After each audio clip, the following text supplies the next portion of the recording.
Miss Recoleta, as a witness to the Congress, you have the right to express your doubts calmly.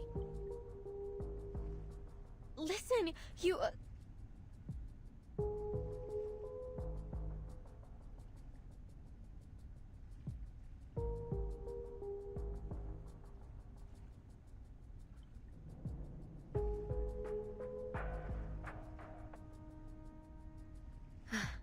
No, it's nothing. It's just that I'd like to participate in the dice rolling ceremony. May I? Of course. The very fact that you're standing here in the Panopticon proves that you share a common fate with it.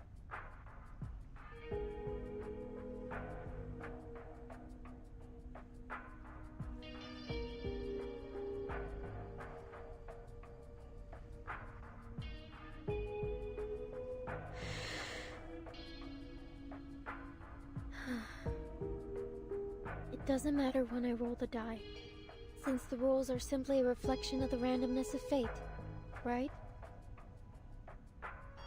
Precisely. Then I'd like to perform my role after the 27th inmate. Is that alright? As you wish, Miss Recoleta.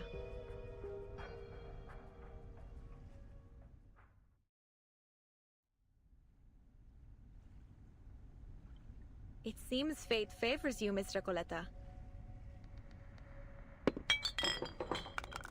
Here are your supplies. Please be sure to follow the distribution rules of the Congress. This is an essential structure of Comala, and a belief shared by all its inmates. Honor it. Just as I suspected. These supplies belong to me now, Octavia. I'm free to use them however I please.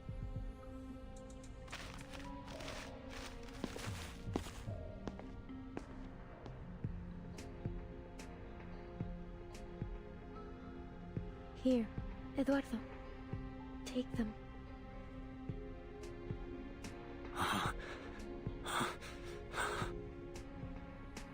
But I haven't fulfilled my destiny yet.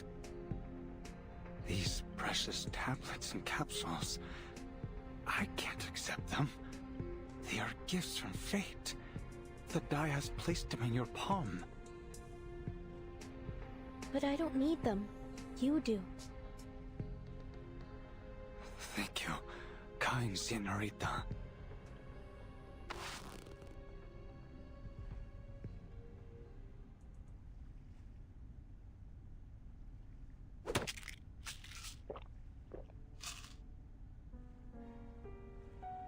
Eduardo, what's wrong?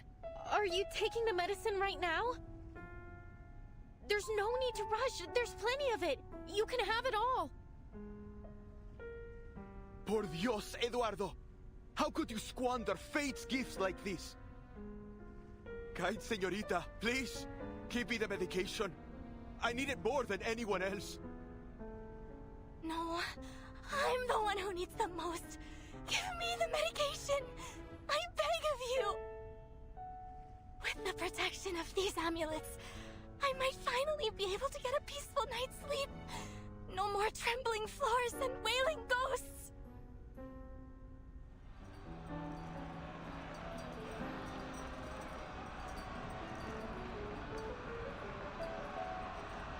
Enough!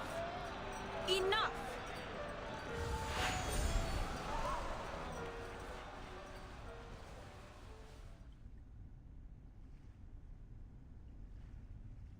You shouldn't have done that, Miss Recoleta. Your ignorant generosity could shatter the very basis of our survival.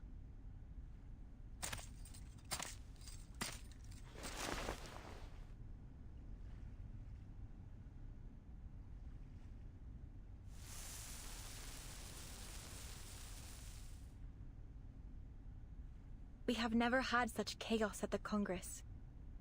Understand this. We rely only on the randomness of fate to distribute supplies and assign responsibilities. If you disrupt the status quo, the entire system of the Panopticon will collapse beyond repair. It is only by respecting the arbitrariness of fate and adhering to the rules of the Die of Babylon that we have kept this place functioning all this time. The Die of Babylon? Tell me, how did you know this name? Are you the one orchestrating this whole thing?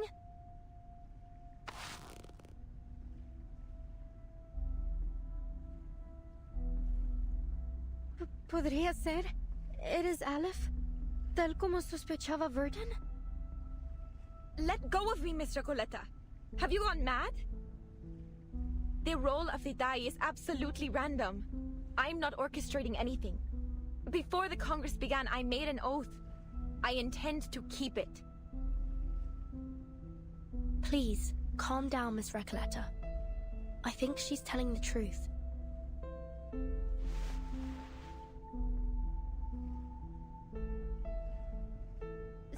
Sorry, Octavia, but please, you have to tell me how you learned about the Die of Babylon. I must know. Only my pen pal and I should have any knowledge about this die. I heard about it from the physician. He described it as a symbol of collective consciousness that we could harness to maintain immaculate order in the Panopticon. The Comala Congress was coined, iterated, and perfected by the physician based on this concept. The physician again. Everything eventually leads back to him, just as we suspected. I see.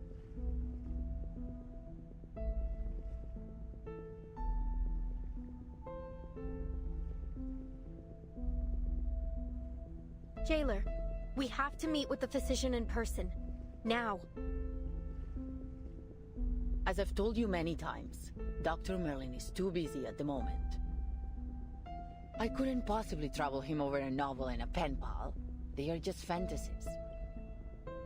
Couldn't you make an exception? What if they're not just fantasies? What if they're tied to the very survival of this place? Miss Recoleta said the Panopticon could collapse because of the Die of Babylon.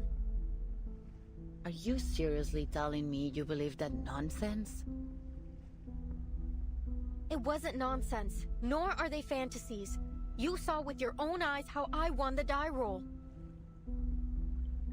It was just a coincidence.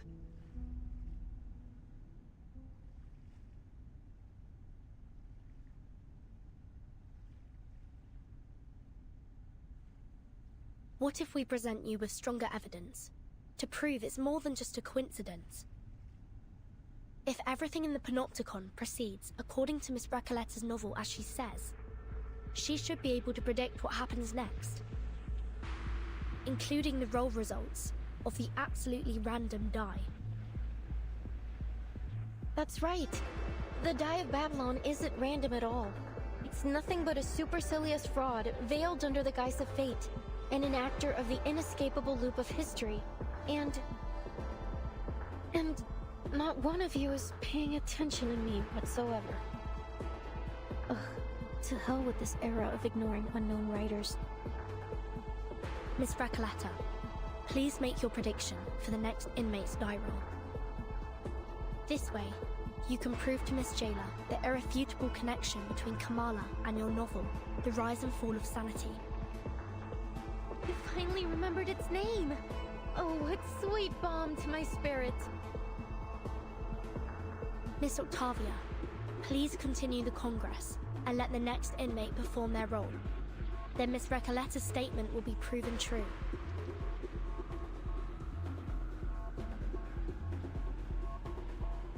I appreciate the reminder. No matter the interruption, the Comala Congress must go on. Though not for Miss Recoleta's sake, of course. Next inmate, please.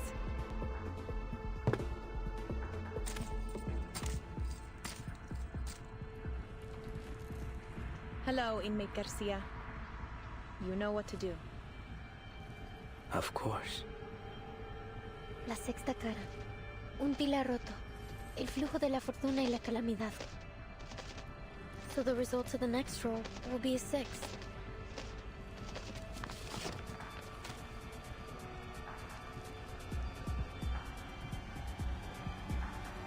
As fate reveals, the number is 6.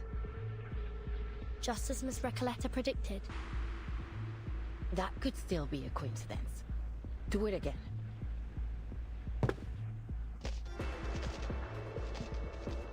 La 13ª cara.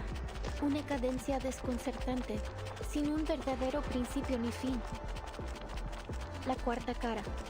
Un hombre que se ahogaba usó el último de sus fuerzas para nadar a la seguridad, solo para descubrir que había confundido un espejo con la superficie del agua.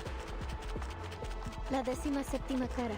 Cojeaba hacia el distante oasis, solo para que la débil humedad y la inquietante quietud revelaran cruelmente que era un espejismo.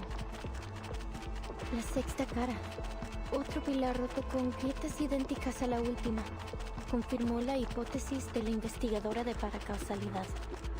Este lugar solía ser un edificio circular. Is that enough? I've almost finished the entire chapter.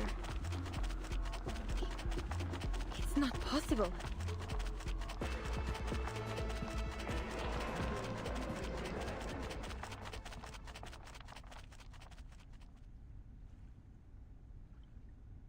Who are you?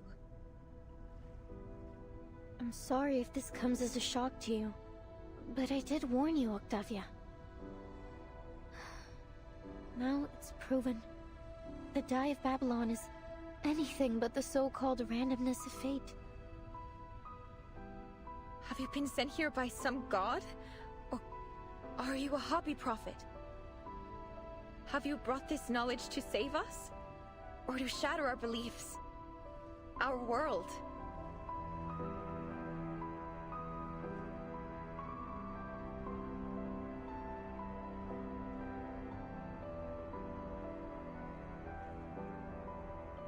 What is this thing in my hand? What are we? What is this prison? I don't know if it's some kind of sorcery or arcane skill, but it's unfathomable. I'll take you to the physician. Not because of your earlier request, but because the situation has escalated beyond my means. The overseer of the Panopticon will decide how to handle your situation. To be honest, Miss Recolata, I wasn't sure you'd be able to correctly predict everything. Timekeeper, are you saying that you risked everything on a hunch? It worked, didn't it? Come with me. Dr. Merlin's office is in the central tower.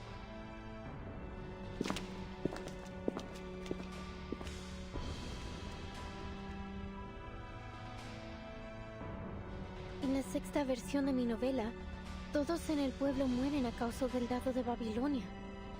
Porque solo la muerte puede cerrar el ciclo de la historia. Y carcelero, eres el empleado del banco, ¿verdad? Entonces, al final, también sufrirás un colapso como el empleado del banco, cuando se da cuenta de que él y el pescador de dunas son la misma persona. If all of this is tied to the rise and fall of sanity, then, as its creator, I will get to the bottom of this.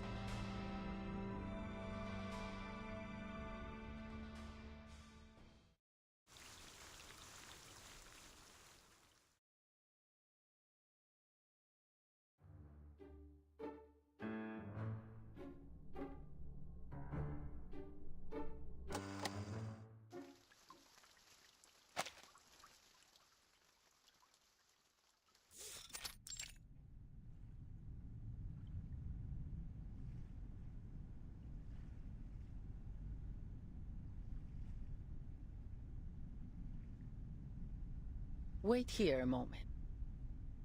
I'll report the situation and your request to Dr. Merlin. However, since he's always busy, I can't guarantee he'll agree to meet you, but I'll do my best to persuade him.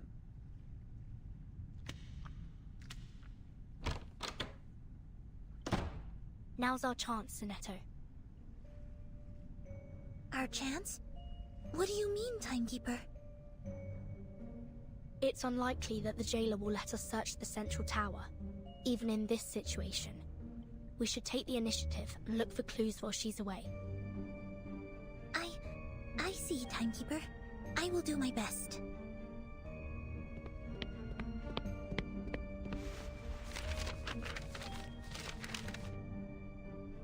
Thank you for your assistance, Miss Recoleta. Without your precise predictions, we wouldn't be standing here now. I haven't yet grasped the connection between the die, your novel, and what's happening in this place. But by process of elimination, it's almost certain that your pen pal, Aleph, is right behind this door. Sometimes I envy your decisiveness, Vertin. I'm sure many people have praised this special talent of yours. Are you all right? You don't seem as excited as when we first entered Kamala.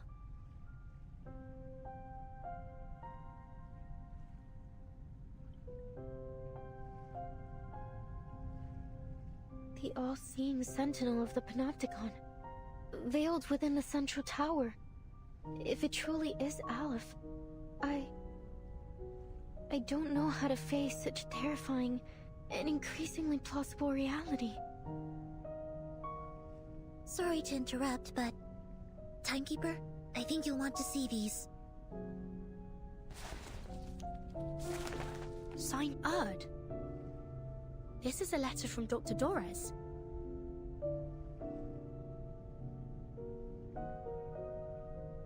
Her handwriting, it's as beautiful as I'd imagined.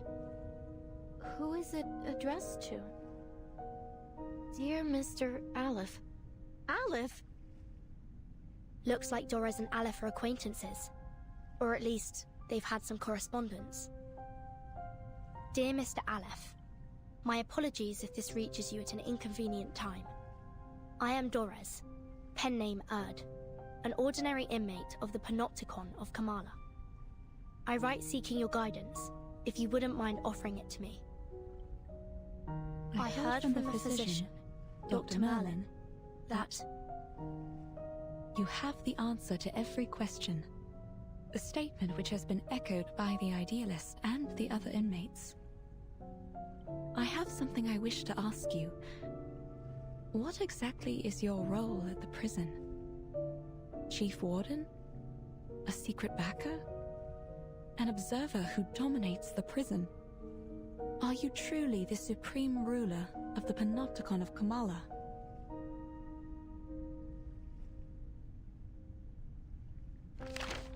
Dear Erd, I do indeed have answers for every question, including yours.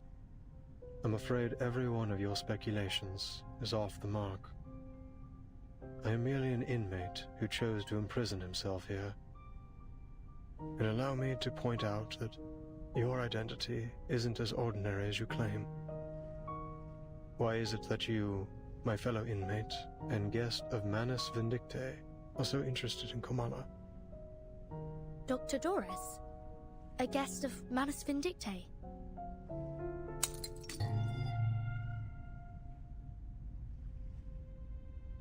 It came from inside the room. Do you think they're okay?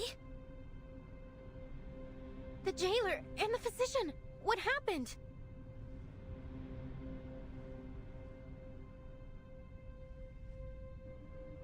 I'm not sure, but it could be bad. Come on, let's go in and see if they're all right.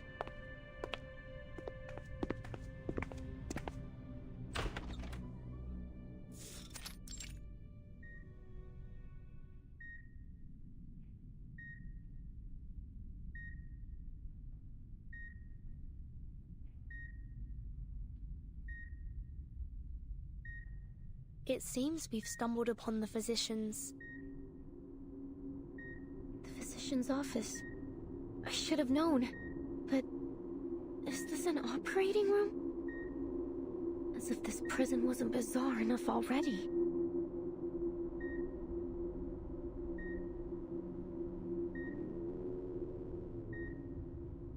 Didn't I tell you to wait outside?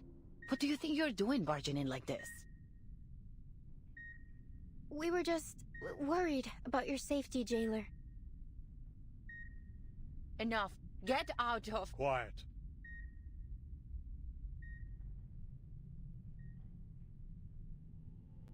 The reptilian complex governs all our fundamental functions. Our heartbeat, breathing, fight or flight responses, and our territory and hierarchy awareness. Our primitive ancestors, like reptiles and birds, followed such instincts to survive. Through millions of years of evolution, we developed the limbic system. This processes emotions and forms memories. It allows us to feel fear, sadness, anger, joy. Our behaviors are given meaning. Now it's the neocortex that makes up more than 2/3 of our total brain volume. Language, perception, logical reasoning, abstract thought. This is what forms the complexity of human nature. We read, create, perceive. We try to understand both the world and ourselves.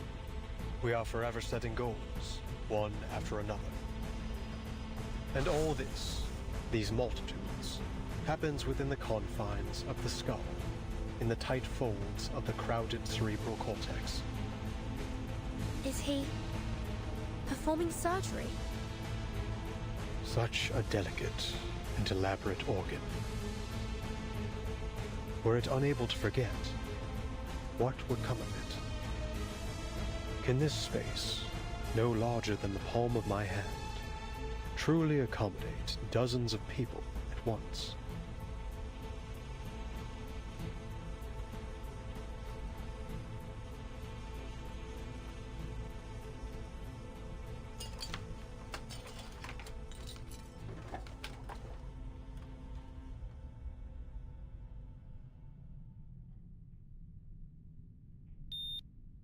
What's happened to the patient?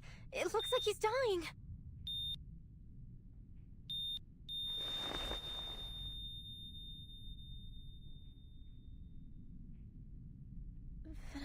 ¿Fracasó la cirugía? Nonsense. The surgery was a tremendous success. I have erased his debilitating hysteria and restored order to the Panopticon. What are you trying to achieve by barging in here?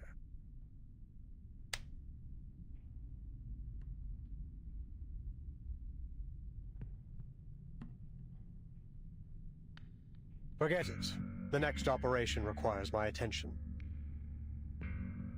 Jailer, show them out. Bring me the next patient in 15 minutes. I'm sorry, Miss Burton. I'm afraid you have to leave now.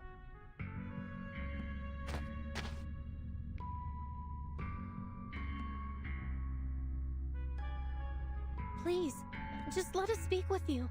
It'll only take a moment. I have something very important I need to ask.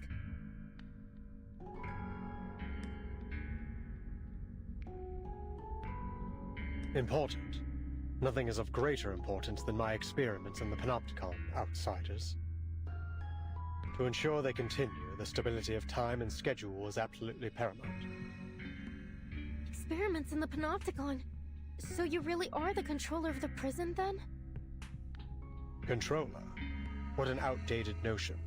Superficial, really. The Panopticon has no need for such power, regardless of who occupies the central tower, or even if no one's there at all. Every inmate is both the observer and the observed, both wielders and subjects of power. Achieving such a state requires no physical or violent measures. The structure of the Panopticon itself is the mechanism which sustains it. Kamala is simply a manifestation of this model. Once I confirm its feasibility and adaptability, this model can be applied to any functional setting with only minor modifications. So far, it has proven to be far superior to any current system of governance in our world, transcendental even. Curse it. Why am I wasting time explaining this to you? Time is running out.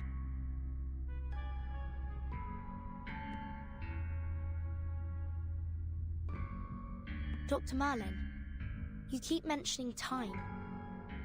What exactly do you mean by that?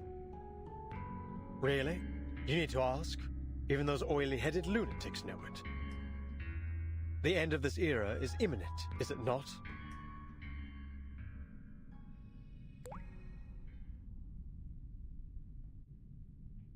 You know about the storm? That's what you call it, is it? A storm that washes everything away? You employees of the St. Pavlov Foundation should know better than I. Soon, this era and everything in it will cease to exist. I must prove the feasibility of the Panopticon model before this place is turned to ruins, or something even more unrecognizable.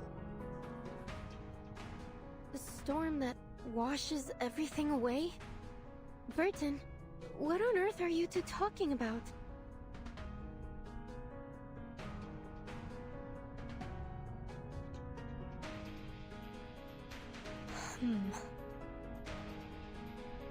No one can predict the era to which we will be reversed. I have seen the eras change time and time again. The transformation of this place, over and over.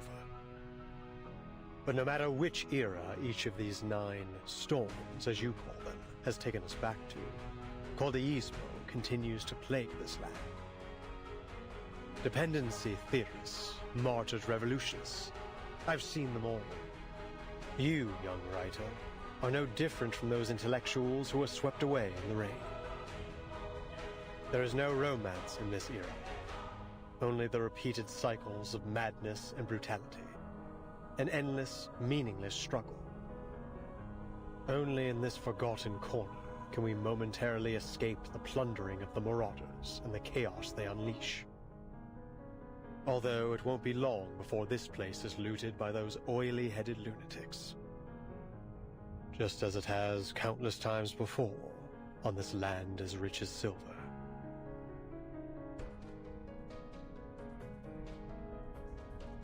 But there is still hope. Even in a wasteland, we may still be saved.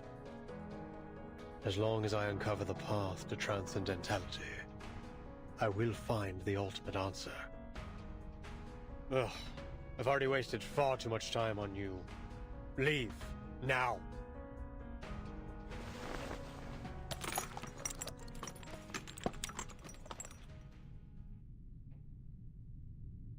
You heard him. Please don't press things any further. All right, Senora, I get it. Obviously, you don't want to discuss my novel with me anymore, so I won't insist upon it. All the letters we wrote to one another, all those inspiring revisions and suggestions, I guess they meant nothing to you.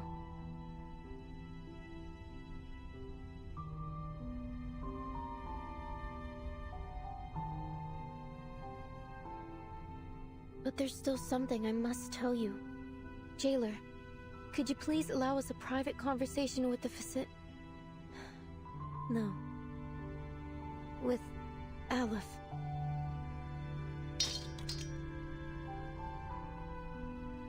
Leave us, Jailer. I'll spare these outsiders 5 minutes.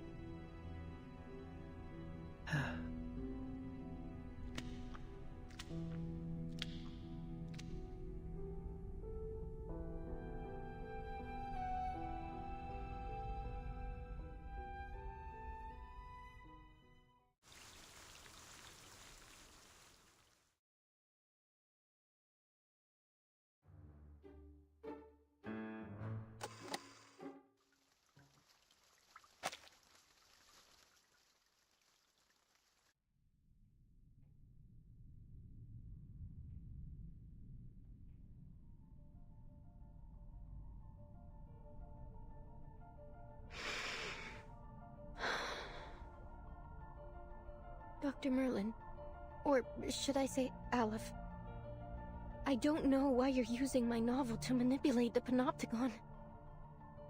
But you need to know that it won't serve your purpose, whether in fiction or reality. You claim that the inmates are both the observer and the observed, and both wielders and subjects of power. How could you be so blind as to not see the true state of the Panopticon? The inmates haven't achieved any perfect order. No, they've devolved into pitiful caricatures of themselves, performers in some endless pantomime to be watched from the central tower. Even their medication has become a prop to demonstrate the so-called randomness of fate in the theater that is the Panopticon. This farce hasn't made the Panopticon a better place. No, it has warped it into a twisted theater of cruelty, where the sick are denied treatment and left to quietly perish in the dark corners of its halls. And literature has died alongside them. This prison is a monster, born under the gaze of this all-seeing power. Aleph, is this truly the ultimate answer you've been searching for?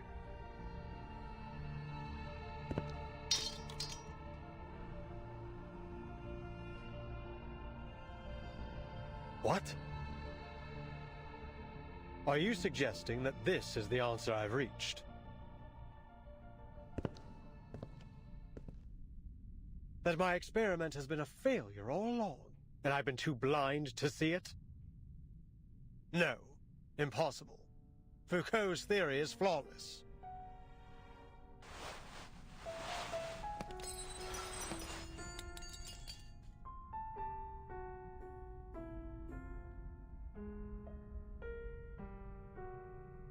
I have removed every obstacle to the running of this prison.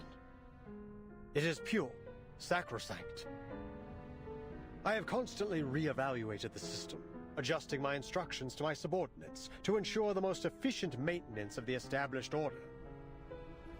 And now, you stand here and tell me that everything I've done has been meaningless from the very beginning? That the power model I have implemented has already been replaced by an alternative? No, outsiders. The perfect order of the Panopticon shall not be disrupted. I will not be swayed by your lies. This facility is superior to all others. Nothing here escapes my notice.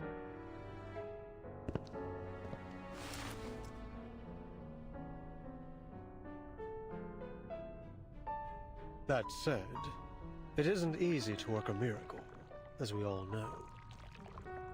I shall personally verify it all myself.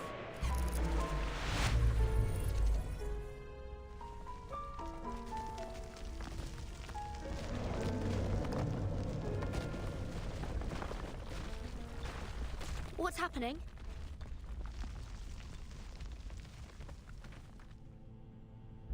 Visitors from another era. You have come here with plagued ideologies in an attempt to break the subtle balance of the Panopticon. But did you not notice the tiles beneath your feet? The cracks and water stains on the walls, constantly changing right before your eyes. This room, the previous room, every room, you have blindly wandered through them, seeing them as nothing more than the building blocks of a monotonous labyrinth. But this place was not born from the chaotic imaginings of a madman. No, every inch has been crafted through the meticulous harnessing of order and power.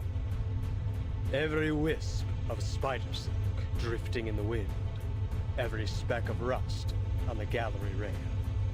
Every detail of the Panopticon has been built by my own hands. With this ever-shifting die, concepts may be transformed into reality, and ideals into substance. I observe the movement of every entity, the passage of every second. The moment you entered this realm, you too became subjects of my experiment.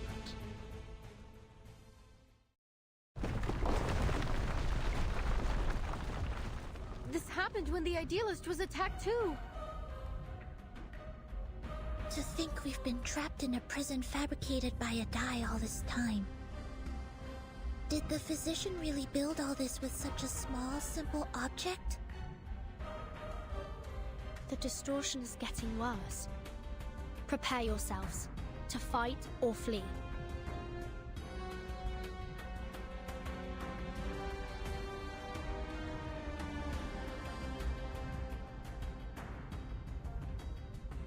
Dr. Merlin, stop this!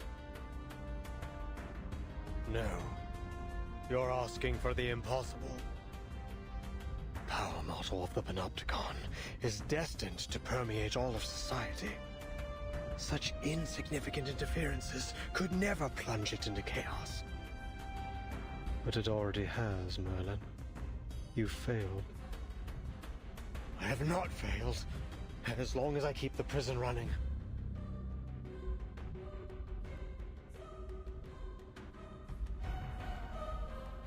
It isn't your power model running the prison. It's the die. It's simply a form of magic, unrelated to the microphysics of power you seek. It provides no aid in your experimentation with power.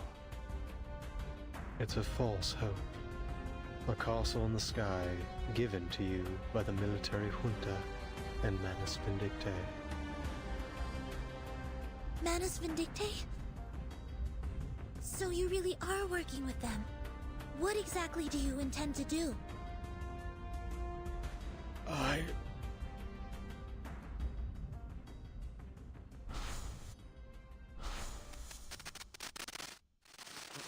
Then I've also failed.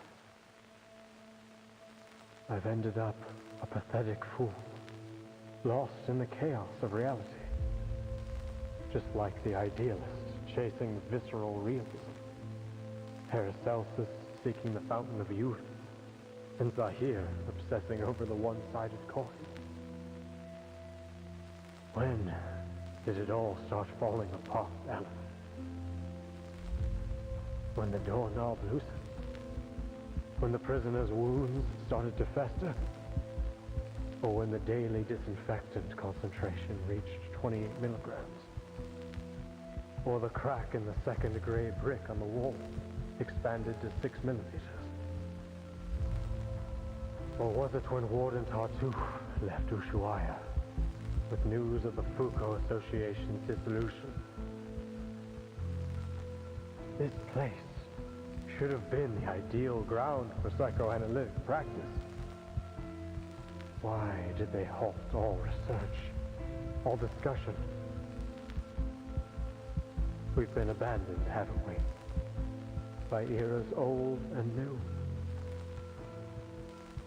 You designed and have maintained everything in Kamala, right down to the smallest details.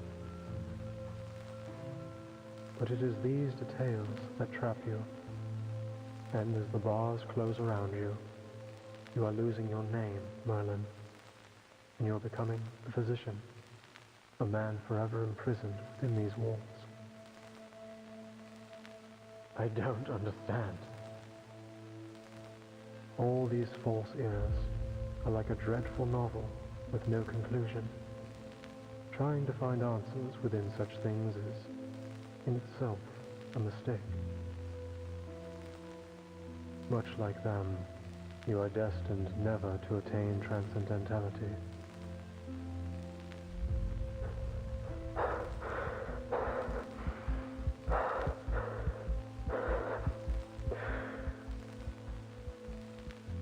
Tell me, Aleph, does the ultimate answer even exist?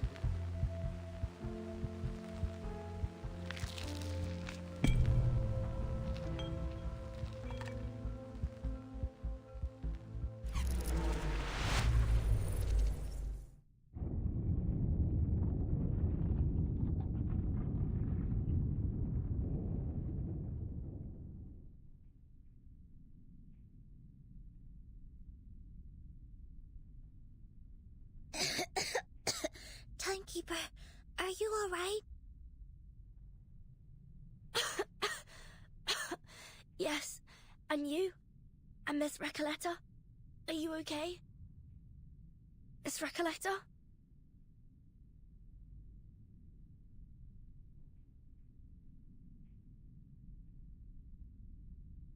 You're...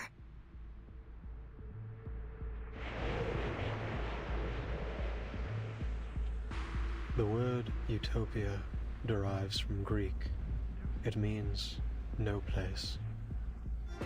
People cannot understand the structure of the labyrinth, yet they continue to follow its paths. They cannot comprehend the mechanics of fate, yet they believe in its jurisdiction. As if, by doing so, everything will naturally fall into place.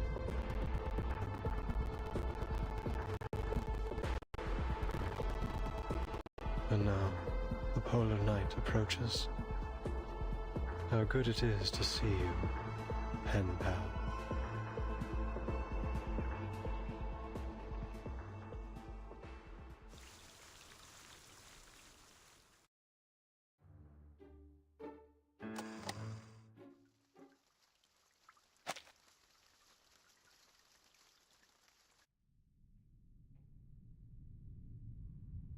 Where did the physician go?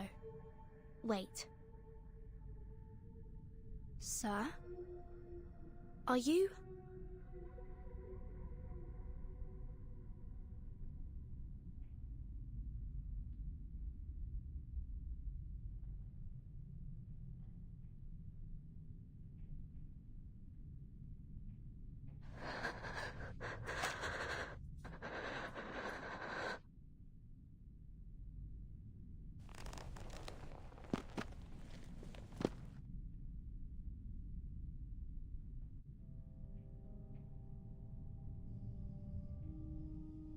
Aleph. It's you. My pen pal. You are, in fact, in Komala. All those letters, all the ideas we shared, they weren't just my imagination or some prank. Vertin, Soneto, it's all just as I told you. They weren't meaningless. They're all real.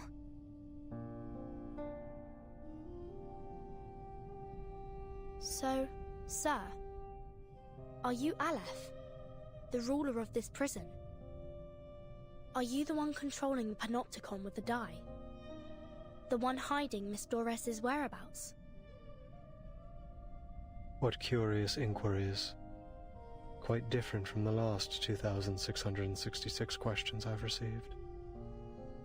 My guests, you may call me Aleph, or by any other name, be it a symbol of God's oneness or a farcical epithet. I am merely one of the many prisoners who voluntarily reside here, a single letter in the alphabet of the Panopticon. A letter? The way you speak is quite different from Dr. Merlin. Still, I wonder what your relationship is with him.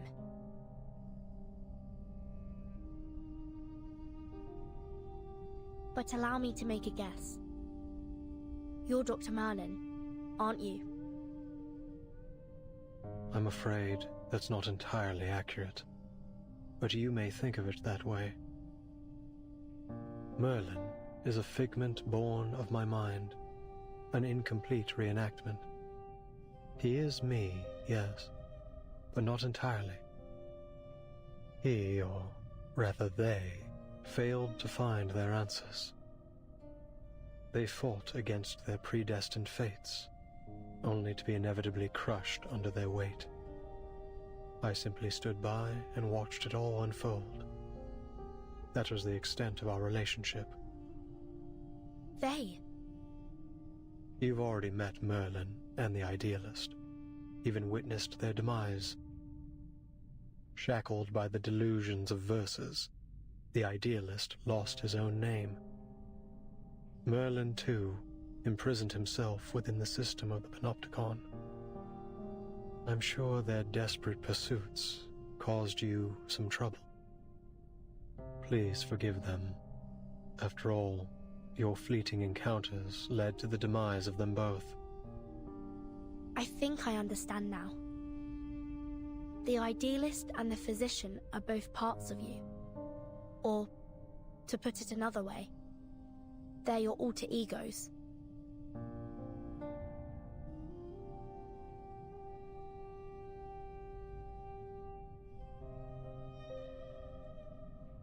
The Physician mentioned Manus Vindictae.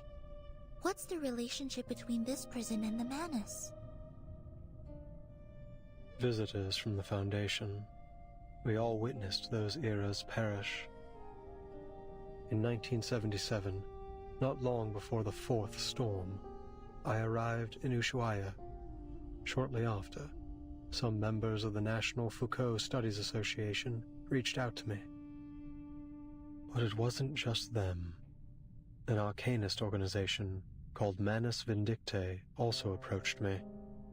Each of them wanted answers. They named me their advisor.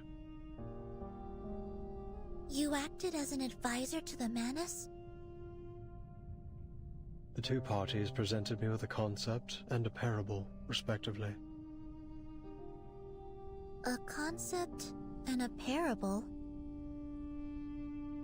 The Foucault Association sought to explore the feasibility of the panopticon concept here, while Manus Vindictae showed me a parable of the past and future. Day and night, I wandered through endless texts, endless realities, as I searched for answers. And thus, Merlin was born. He was both an experiment and a price I paid. A new concept, a new direction. Pursuing such things always leaves me confined by the limitations of human knowledge. Merlin spent his entire life exploring Foucault's theories in pursuit of that singular yet infinite answer. What about the Manus, Mr. Aleph? You didn't explain why you helped them. Explain why? Because they asked me to, just as you have. I simply worked to answer their questions. So you're saying that, to you, we are no different from Manus Vindictae? And if we ask, you'll answer us, without holding anything back? Is that not precisely what is happening this very moment?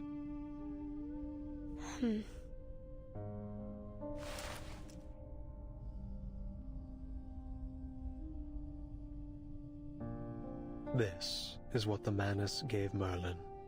A magical die named the Tear of Kamala. It was once a gemstone that belonged to a god. At the beginning of the century, explorers plucked it from an ancient gate they discovered in Antarctica. To the explorers' amazement, the gemstone could turn human desires into reality. So they cut it into a die, a symbol of fate, and used it to build a sanatorium, which was later transformed into the panopticon you are standing in right now.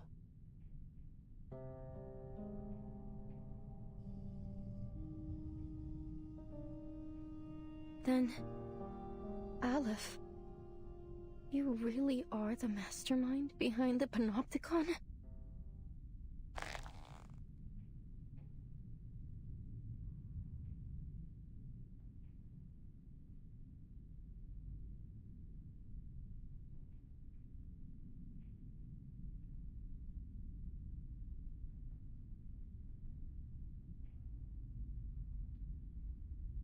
You said Merlin used the panopticon to seek his answer. What does that have to do with my novel? I don't get it, Aleph. Why would you use my novel to manipulate this place? Roberta, Garcia, Octavia, Pablo, the jailer, everyone. Not one of them deserved to be trapped in a deadly loop in which everyone's fate is already predestined. They're just like the ghosts in Amalfitano, inescapably trapped within the ruins. Tell me, what is it you really want?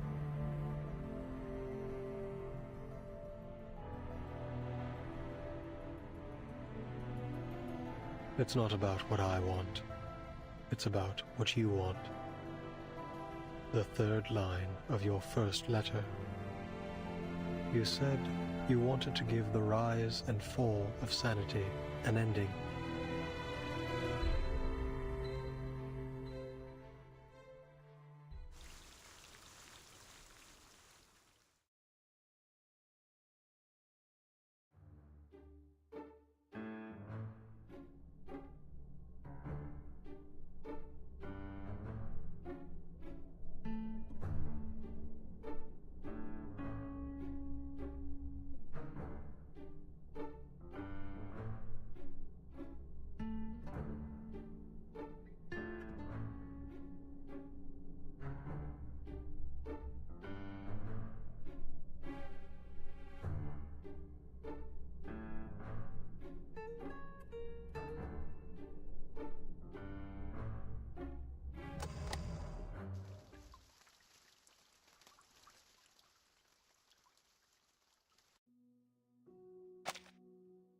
Los registros históricos del dado de Babilonia aún se pueden encontrar en la biblioteca de la Universidad Santa Teresa. No. Una apertura como esta haría la historia demasiado ambigua. En 1975, en el pueblo de Amalfitano, Sonora, México, ocurrió algo terrible y escalofriante en la cabaña con el techo azul. Todo comenzó con las costumbres peculiares de los Espera, ¿cómo supe todo esto? Necesito agregar un ro para el narrador. El cuentacuentos. Un poeta surrealista de México me contó esta historia. Una anciana entró en el bar al que solía ir en el pueblo. Al mismo tiempo, el empleado del banco también entró al bar trayendo la noticia de que una corporación multinacional iba a construir una fábrica de jabón de galletas en Amalfitano. Espera, empleado del banco. No sabía que había bancos en Amalfitano. Pero sí, tiene sentido. Los bancos comerciales son, sin duda, un sello del capitalismo. Gracias, amigo por correspondencia. Antes de convertirse en empleado del banco, era un defensor de las antiguas costumbres del pueblo. Era un pescador de dunas. Después de aceptar el destino otorgado por el dado de Babilonia, eligió dejar todo atrás. El triste y aterrador pueblo y los ciclos ocultos dentro de la infinita aleatoriedad. Oh, qué irónico. Pero también es realista. Ahora solo necesitamos un personaje contrastante. Un creyente en el destino. Una anciana tejedora se sentó en su antiguo taller, girando incansablemente su rueca, un regalo precioso, otorgado por el dado de Babilonia. La tejedora ciega relató suavemente todo lo que había vivido. ¡Qué idea brillante, Aleph! Una tejedora ciega no podría haber presenciado el asesinato. ¡Fantástico! En este caso, agregaré a un conductor de burros que es asesinado en este capítulo. Con cada una de tus sugerencias, la historia da un paso adelante. Gracias, Aleph. Pero todavía no veo ninguna señal del final. Es como si no importara cuántos personajes nuevos agreguemos. Todavía falta algo en el pueblo desértico. Le falta una figura clave. Aleph, ¿qué debo hacer? ¿Cómo le doy un final a esta historia?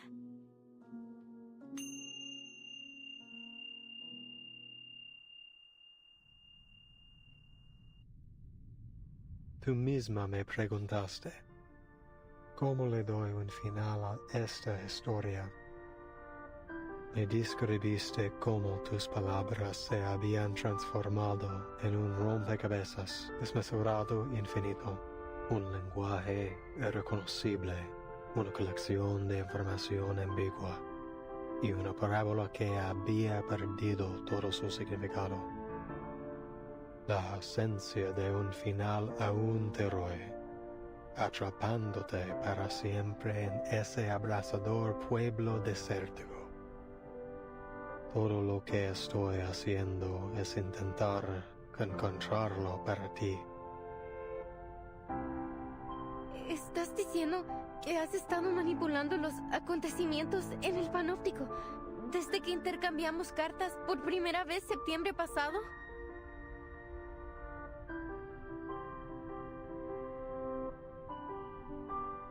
Sí, cada vez que revisabas la novela, se hacían ajustes correspondientes en el panóptico. Reflejar fielmente las complejidades de cada detalle era clave para asegurar que la historia avanzara sin problemas. Estos ajustes los manejaba principalmente Merlin, a veces el idealista, y antes de ellos, Zahir y Paracelso. ¿Cada vez? 6 versiones de la historia del Amalfitano ya se han desarrollado en el panóptico. Eso significa la rana aplastada en el barro, la vaca muriendo de vieja, el lirón cayendo al mar, el fantasma asesinado en el duelo y los cambios repentinos al dado de Babilonia. Todas las revisiones que sugeriste, todas las muertes, el caos y la locura, ¿realmente sucedieron aquí mismo?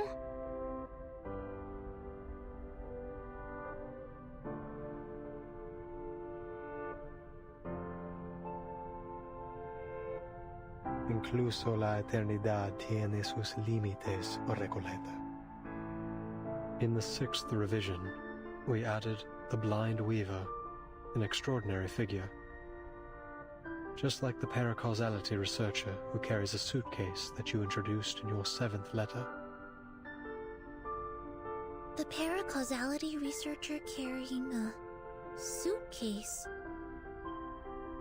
Miss Recoleta, is this character really based on the Timekeeper? What? Of course not. The paracausality researcher is an entirely different character. Don't you understand? We're only one die roll away from the ending.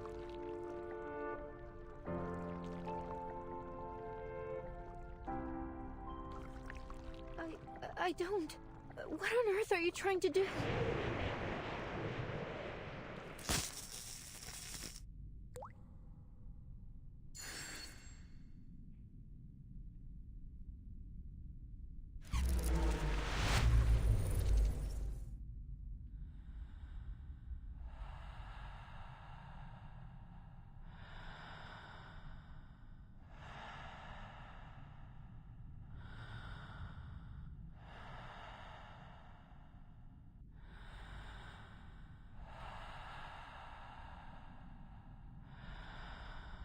Recoleta, it is the cycle of fate that has brought you to the Panopticon of Komala in Ushuaia. Now, return to the rise and fall of sanity. Return and become a character once more. You've been searching for its ending, but how could you possibly find it when you're no longer inside the story? I believe that this time, you will witness the grand finale with your own 2 eyes. No more sadness, no more loneliness. The answer you've long sought lies in the inevitable final row of the die.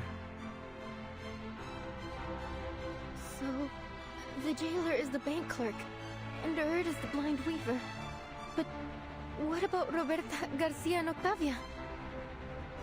They weren't even assigned roles.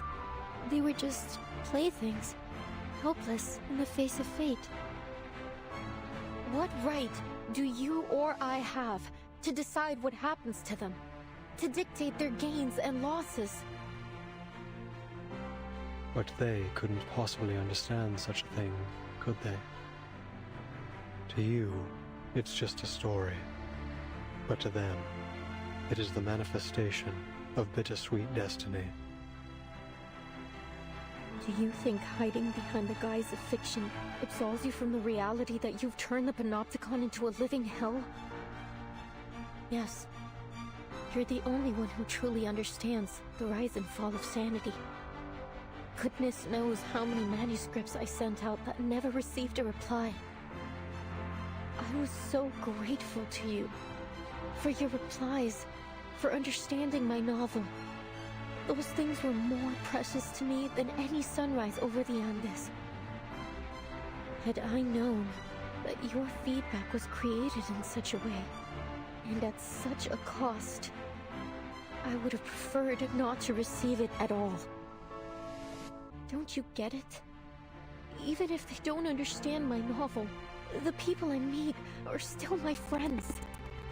Whether we took a long journey together, or we simply chatted for a few hours, We formed an inseparable, miraculous bond. They're a part of me. How could you treat them like fictional characters? It's disrespectful to my work and to life itself.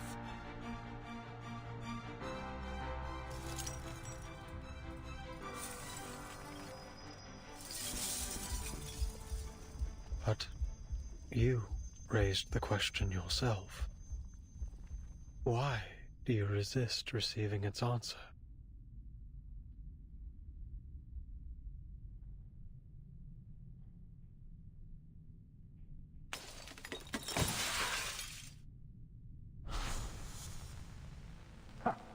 They're always like this, aren't they?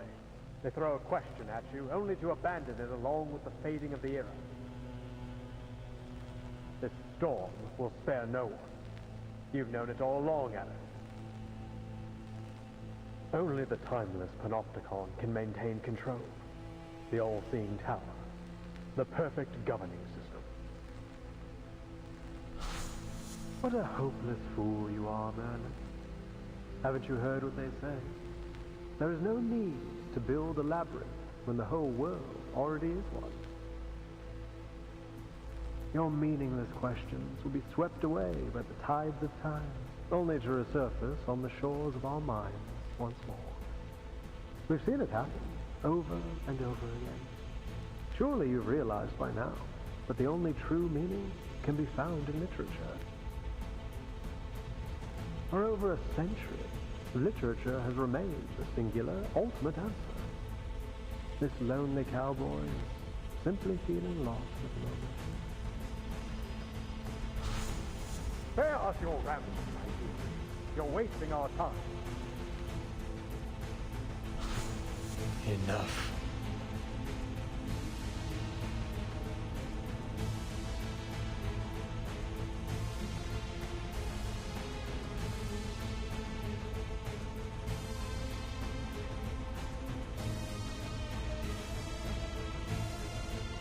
Aleph seems to be in a terrible state. We have to be careful. Something isn't right about that die.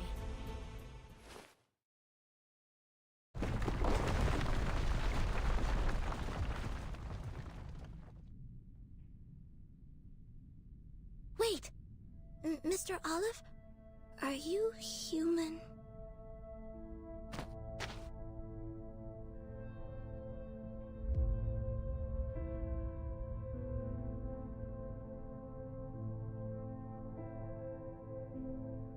Please hand over the die peacefully. Mr. Aleph, please stop resisting. It's futile. Futile. Yes, it's all futile. The cage of rules, the ideals of literature, both are futile.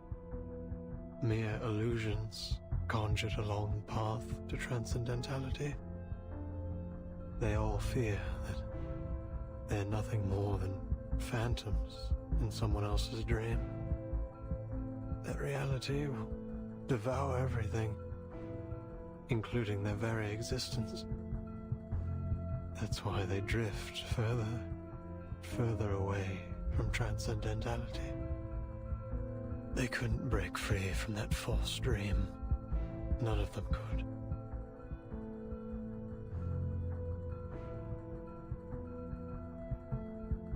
Both the physician and the idealist walked toward their own destruction, just as I expected. But your novel still has hope, Recoleta. Its ending hasn't been written yet. We cannot deny that it may be the answer to achieving transcendentality. You're not going to stop, are you? Not until you get your answer. Sinetto, we have no choice but to seize the die from him by force.